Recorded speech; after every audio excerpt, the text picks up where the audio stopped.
આહવા આશ્રમ શાળા દુષ્કર્મ કેસ આરોપીને કડક સજાની માંગ સાથે કલેક્ટરને આવેદનપત્ર।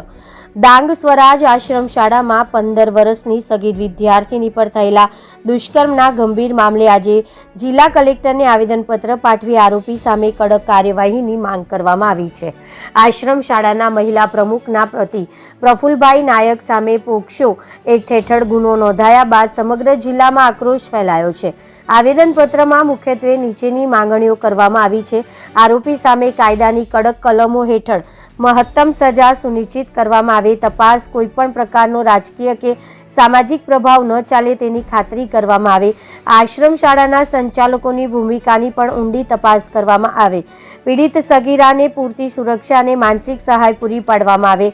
રજૂઆતમાં જણાવવામાં આવ્યું છે કે શિક્ષણના ધામમાં થયેલું આ કૃત્ય આદિવાસી સમાજ અને શિક્ષણ વ્યવસ્થા માટે કલંકરૂપ છે। જો તંત્ર દ્વારા ત્વરિત અને કડક દાખલો બેસાડવામાં નહીં આવે તો ન્યાય પ્રણાલી પરથી લોકોનો વિશ્વાસ ઉઠી જશે।